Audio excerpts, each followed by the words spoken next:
এখন দেখবো যে স্কোপ অফ টিচার এডুকেশন, মানে টিচার এডুকেশনের পরিধিটা কি, মানে টিচার এডুকেশনের মধ্যে কি কি পড়ানো হয় বা টিচার এডুকেশনের মধ্যে কি জিনিসগুলো থাকে সেটা দেখো। প্রথমে হচ্ছে academic and subject matter knowledge, মানে বিষয়গত জ্ঞানটা কি কি থাকে দেখো। সাবজেক্ট স্পেসিফিক নলেজ থাকে, তাছাড়া ইন্টারডিসিপ্লিনারি নলেজ, মানে যেই সাবজেক্টটা হচ্ছে তার সঙ্গে সম্পর্কিত অন্যান্য যে সমস্ত বিষয়গুলো রয়েছে তার নলেজ। তাছাড়া দেখো কনসেপচুয়াল আন্ডারস্ট্যান্ডিং, মানে যে জিনিসটা পড়ছে তার ধারণাগত যে তার যে বোধগম্যতা সেটা। তারপরে দেখো কারিকুলাম কন্টেন্ট, তারপরে কন্টেম্পোরারি ডেভেলপমেন্ট যদি হয় যে বিভিন্ন ডিসিপ্লিনের সেইগুলো। তাছাড়া হচ্ছে মেথডস, কিভাবে কমপ্লেক্স আইডিয়াকে সিম্পল ওয়েতে করা যায় সেই সেই বিষয়টা থাকবে। তারপরে দেখো হচ্ছে পেডাগজিক্যাল নলেজ। পেডাগজিক্যাল নলেজ মানে হচ্ছে শিক্ষা তত্ত্ব যে জ্ঞান, সেই জ্ঞানগুলো কি কি, যেমন টিচিং মেথড মেথড থাকবে, তার মধ্যে লেসন প্ল্যানিং থাকবে, যে লেসন প্ল্যানিং কিভাবে করতে হয়, তারপর ক্লাসরুম কমিউনিকেশন কিভাবে করতে হয়, কিংবা কোশ্চেনিং বিভিন্ন টেকনিক্স, তারপর হচ্ছে অ্যাক্টিভিটি বেসড লার্নিং, তারপরে কোঅপারেটিভ লার্নিং, মানে হচ্ছে সবাই যাতে একসঙ্গে মেলবন্ধনের মাধ্যমে শিখতে পারে সেই সেই লার্নিং। তারপর হচ্ছে তোমার experiential learning, problem solving approaches, তারপর প্রজেক্ট বেসড যে সমস্ত লার্নিং। তাছাড়া হচ্ছে ডিফারেন্সিয়েশন ইনস্ট্রাকশন, তারপর হচ্ছে ক্লাসরুম ম্যানেজমেন্ট, মানে ক্লাসরুম ম্যানেজমেন্ট কিভাবে করতে হয় সেই সমস্ত নলেজ গুলো থাকবে কোথায়, পেডাগজিক্যাল নলেজের মধ্যে। এবার দেখো আরো যেগুলো থাকে সেটা হচ্ছে এডুকেশন সাইকোলজি। এডুকেশন সাইকোলজি মানে হচ্ছে শিক্ষা মনস্তত্ত্ব। শিক্ষা মনস্তত্ত্ব কেন একজন স্টুডেন্ট টিচার করবে, তার কারণ হচ্ছে যাতে সে যখন পড়াতে যাবে তার মানে কি কোনো একটা শিশুকে বা শিক্ষার্থীকে যে শেখাবে তার জন্য তার মনস্তত্ত্বটা সম্পর্কে তার জ্ঞান থাকার দরকার। সেই জন্য টিচার এডুকেশনের মধ্যে কিন্তু এই এডুকেশন সাইকোলজিটা থাকে। আর এর মধ্যে কি কি তাকে পড়তে হয়, লার্নিং থিওরিজ পড়তে হয় বিভিন্ন, তারপর মোটিভেশন কি, তারপর ইন্টেলিজেন্স কি, পার্সোনালিটি কি, মেমোরি কি, অ্যাটেনশন কি, ক্রিয়েটিভিটি কাকে বলে, তারপরে ধরো ইন্ডিভিজুয়াল ডিফারেন্সটা কি, ইমোশনাল ডেভেলপমেন্টটা কিভাবে হয় স্টুডেন্টদের, মানে কোন কোন পর্যায়ে কিরকম তার ইমোশনাল ডেভেলপমেন্টটা হচ্ছে, তারপর সোশ্যাল ডেভেলপমেন্টটা কিভাবে হয়, তারপরে তার বিহেভিয়ারাল বিভিন্ন প্রবলেমস যদি থাকে সেগুলোকে কিভাবে ঠিক করা যায় বা অ্যানালাইজ করা যায়, কিভাবে ঠিক করা যাবে, এই সমস্ত বিষয়গুলো কিন্তু এডুকেশন সাইকোলজির মধ্যে পড়ানো হয়। তারপরে দেখো ক্লাসরুম ম্যানেজমেন্ট। ক্লাসরুম ম্যানেজমেন্টও কিন্তু শেখানো হচ্ছে। সেটা কি করা হয়, কেন ক্লাসরুম ম্যানেজমেন্ট করবে একজন টিচার, তার কারণ হচ্ছে তার মেনটেন করবে ডিসিপ্লিনটা, স্ট্যাবলিশ করবে যে ক্লাসরুমে বিভিন্ন রুল, যে কি কি করতে হবে কি না করতে হবে, তারপর হচ্ছে ম্যানেজ করবে টাইমটা, যে এতটুকু সময় পড়াতে হবে, তো সেই সময়টার মধ্যে তার যে টিচিং অবজেক্টিভস গুলো আছে সেগুলোকে যাতে সে ঠিকঠাক করে ম্যানেজ করতে পারে সেই টাইমের মধ্যে। তারপরে দেখো অর্গানাইজ করতে পারবে যাতে ক্লাসরুম অ্যাক্টিভিটিস গুলো, তারপর যাতে সে স্টুডেন্টদের যে ডিসরাপটিভ বিহেভিয়ার বা আক্রমণাত্মক যে সমস্ত বা অপরাধ প্রবণ যে সমস্ত বিহেভিয়ার সেগুলোকে হ্যান্ডেল করার জন্য কিন্তু ক্লাসরুম ম্যানেজমেন্টের জ্ঞানটা দরকার। তারপরে দেখো creating positive teacher student relationship, মানে টিচার স্টুডেন্টের রিলেশনশিপটা যদি পজিটিভ ওয়েতে হয় সেই জিনিসটা কিভাবে ক্রিয়েট করবে সেটা কিন্তু ক্লাসরুম ম্যানেজমেন্টটা বলে দেবে। তারপরে দেখো এনকারেজিং কোঅপারেশন, আর এক্ষেত্রে কিন্তু ক্লাসরুম ম্যানেজমেন্টের ক্ষেত্রে শেখানো হয় যে কোঅপারেশন, সেটা টিচারের সঙ্গে স্টুডেন্টের বা স্টুডেন্টের সঙ্গে স্টুডেন্টের কোঅপারেশনটাকে যাতে আরো বেশি উৎসাহিত করা হচ্ছে। তারপরে কি managing diverse groups of learner, মানে বিভিন্ন কালচারাল ব্যাকগ্রাউন্ড থেকে শিক্ষার্থীরা আসে, তো এদের এই যে ডাইভার্স গ্রুপ তাদের তাদের একসঙ্গে কিভাবে রাখা যাবে, কিভাবে তাদের ম্যানেজ করা যাবে, সেই পুরো বিষয়টা কিন্তু ক্লাসরুম ম্যানেজমেন্টের মধ্যে শেখানো হয়। এরপরে যে স্কোপের মধ্যে যেটা রয়েছে টিচার এডুকেশন সেটা হচ্ছে কারিকুলাম স্টাডিজ। কারিকুলাম স্টাডিজে কি করা হয়, যে মিনিং এবং অবজেক্টিভ কারিকুলামের কি, মানে কারিকুলাম কাকে বলে, কারিকুলামের উদ্দেশ্য কি, কারিকুলামের ফ্রেমওয়ার্ক গুলো কি কি, তার সিলেকশন বা অর্গানাইজেশন অফ কন্টেন্ট, মানে যে কি কি কন্টেন্ট কারিকুলামের মধ্যে থাকবে তার নির্বাচন কিংবা তার সংগঠন, তারপর কো কারিকুলার অ্যাক্টিভিটিস কাকে বলে, সেগুলো কি হয় এবং কিভাবে তাকে অর্গানাইজ করা যেতে পারে, কিভাবে তাকে স্টুডেন্টদের মধ্যে দেওয়া যেতে পারে, সেই সমস্ত বিষয়গুলো কিন্তু কারিকুলাম স্টাডিজ এর মধ্যে করা হয়। তাছাড়া কি লোকাল এবং গ্লোবাল যে কোনো কনটেক্সট থেকে যাতে কন্টেন্ট গুলোকে নেওয়া যেতে পারে সেই জিনিসগুলোকে দেখা হয়। তারপরে কারিকুলাম অ্যাডাপ্টেশন, মানে কারিকুলাম তো আমাদের সিলেকশন করলাম, অর্গানাইজেশন করলাম, এবার স্টুডেন্টদের উপর আমি প্রয়োগ করলাম, কিন্তু প্রয়োগ করার পরে সেটা যে আদৌ কার্যকরী হচ্ছে কিনা তার উপর বেস করেই কিন্তু কারিকুলাম অ্যাডাপ্টেশন করা হয়। সেই বিষয়টাও কিন্তু একজন স্টুডেন্ট টিচার এই টিচার এডুকেশন ইনস্টিটিউশনের মধ্যে এই পাঠ্যক্রম বা কারিকুলাম স্টাডিজ এর মধ্যে জানতে পারবে। তারপরে কি দেখো integration of values and life skill, এছাড়া মানে জীবনের মূল্যবোধ যে দরকার আছে সেই বিষয়গুলো কিন্তু কারিকুলাম স্টাডিজ এর মধ্যে দিয়ে একজন স্টুডেন্ট টিচার বুঝতে পারে। তাছাড়া কি করতে পারে, কারিকুলাম ইভ্যালুয়েশনের কাজটাও কিন্তু কারিকুলাম স্টাডিজ এর মাধ্যমে একজন স্টুডেন্ট টিচার বুঝতে পারে। তারপরে দেখো অ্যাসেসমেন্ট এন্ড ইভ্যালুয়েশনটাও এখানে শেখানো হয়। সেটা হচ্ছে দেখো সেটা ফর্মেটিভ, সামেটিভ অ্যাসেসমেন্ট, তারপর ডায়াগনস্টিক অ্যাসেসমেন্ট। ডায়াগনস্টিক অ্যাসেসমেন্ট মানে হচ্ছে কোনো স্টুডেন্টের যদি কোনো বিষয় বুঝতে অসুবিধা হয়, কেন অসুবিধা হচ্ছে, কোন জায়গাটা অসুবিধা হচ্ছে, কতটুকু সে পারছে, সেই জিনিসগুলোকে নির্ণয় করা হয় বা নির্ণায়ক যে অ্যাসেসমেন্ট সেগুলো শেখে।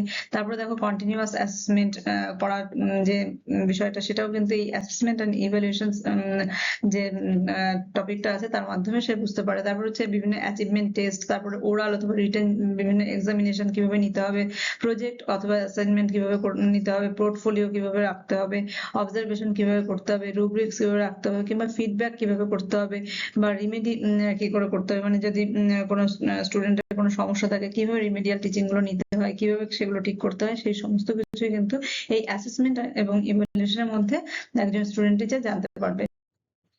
এরপরে দেখো যে স্কোপের মধ্যে আর কি কি থাকছে, সেটা হচ্ছে এডুকেশন টেকনোলজি এবং ডিজিটাল লার্নিং।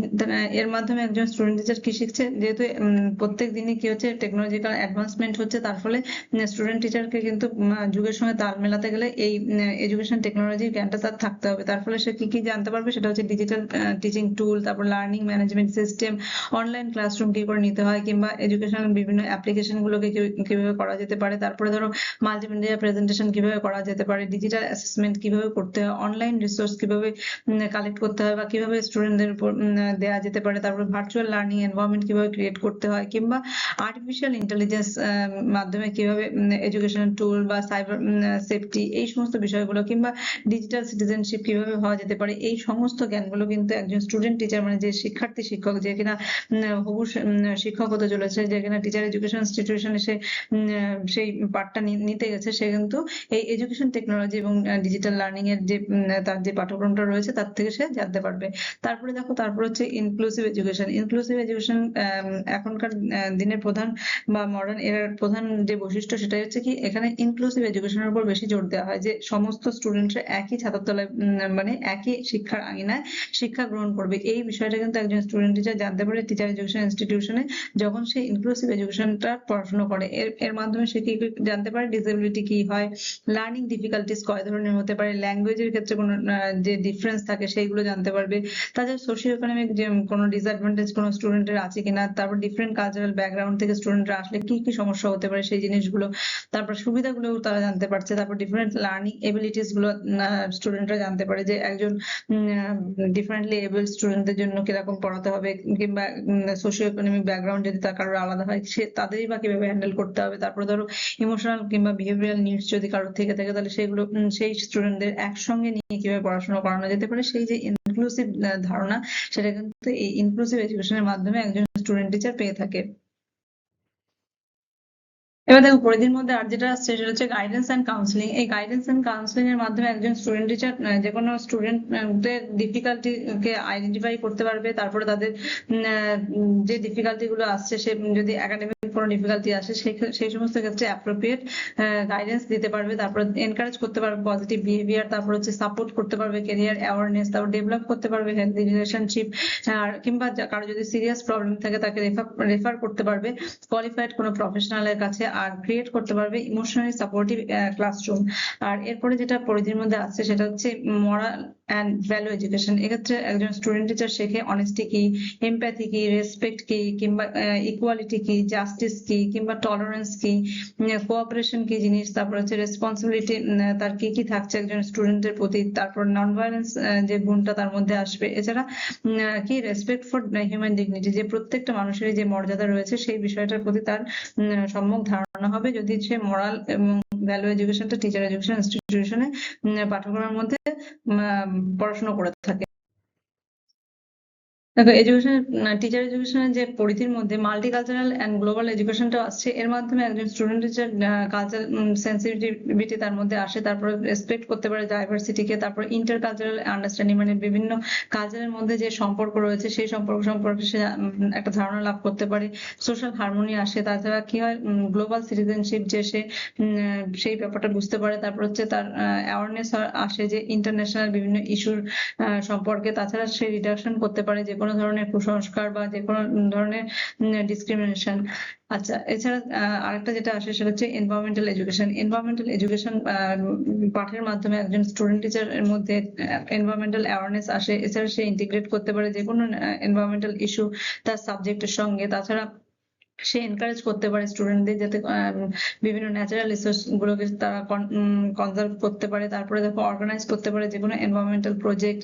তারপর ডেভেলপ করতে পারে সাস্টেনেবল হ্যাবিটস স্টুডেন্টদের মধ্যে। তাছাড়া কানেক্ট করতে পারে যে ক্লাসরুমে যে সমস্ত লার্নিং হলো তার সঙ্গে লোকাল এনভায়রনমেন্টের বিভিন্ন প্রবলেম তার সঙ্গে পুরো বিষয়টাকে একত্রিত করে, বা বলা যেতে পারে যে এনভায়রনমেন্ট সম্পর্কে একটা সম্যক ধারণা একটা স্টুডেন্ট টিচারের হয় যদি তার টিচার এডুকেশনের পরিধির মধ্যে এনভায়রনমেন্টাল এডুকেশন সে পার্টটা রাখে। এছাড়াও দেখো যে টিচার এডুকেশনের পরিধির মধ্যে থাকছে হেলথ অ্যান্ড ফিজিক্যাল এডুকেশন। এর মাধ্যমে একজন স্টুডেন্ট টিচার জানে যে পার্সোনাল হাইজিন কি, নিউট্রিশনাল অ্যাওয়ারনেস কি, ফিজিক্যাল ফিটনেসটা কি জিনিস, স্কুল সেফটি বা মেন্টাল ওয়েলবিং কি করে রাখা যেতে পারে, হেলথ এডুকেশনটা কি, ফার্স্ট এড কিভাবে করা যেতে পারে, কিংবা প্রিভেনশন কিভাবে করা যেতে পারে যে কোনো স্টুডেন্টের আনহেলদি যে সমস্ত হ্যাবিট গুলো আছে সেগুলো।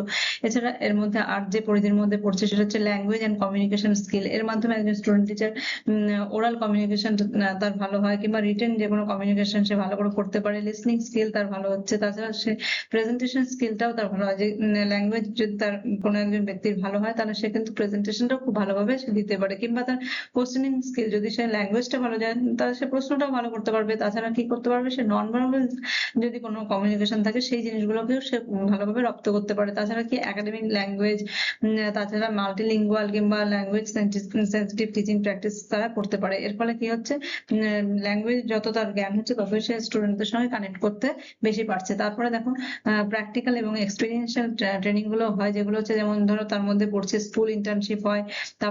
স্কুল ইন্টার্নশিপ মানে টিচার এডুকেশন ইনস্টিটিউশনে যা কিছু স্টুডেন্ট টিচার শিখলো সেই জিনিসগুলোকে বাস্তবে ফলানোর জন্য কি স্কুলে স্কুলে কিছুদিনের জন্য স্টুডেন্ট টিচারকে ট্রেনিং নিতে হয়। তারপরে দেখো ক্লাসরুম অবজারভেশন ব্যাপারটা তার মধ্যে আসছে। তাছাড়া প্র্যাকটিস টিচিং করছে। তার ফলে কি হচ্ছে, টিচিং এর যেটা আসল মুহূর্তে সে টিচিংটা করবে সেটাকে সে কি করতে পারছে, যে একটা প্র্যাকটিসের মাধ্যমে সেটাকে রপ্ত করতে পারছে। তাছাড়া লেসন ডেমনস্ট্রেশন করতে পারছে, প্রিপারেশন করতে পারছে, টিচিং বিভিন্ন ম্যাটেরিয়াল গুলো কিভাবে ইউজ করবে, কিংবা কমিউনিটি অ্যাক্টিভিটি কিভাবে সে কন্ডাক্ট করবে, অ্যাকশন রিসার্চ সে কিভাবে করবে, কিংবা কো-কারিকুলার অ্যাক্টিভিটিস গুলোকে সে কিভাবে স্টুডেন্টদের মধ্যে আনবে। তারপরে ধরো স্কুলের বিভিন্ন অ্যাডমিনিস্ট্রেশনের যে সমস্ত এক্সপিরিয়েন্স গুলোকে সে কিন্তু এই প্র্যাকটিক্যাল এবং এক্সপিরিয়েন্সিয়াল ট্রেনিং এর মাধ্যমে রপ্ত করতে পারবে। তাহলে আজকে আমরা জানলাম যে টিচার এডুকেশনের পরিধির মধ্যে কি কি থাকছে, মানে তার স্কোপটা কি, তার মধ্যে কি কি জিনিসগুলো পড়ানো হচ্ছে, এই সব কিছু।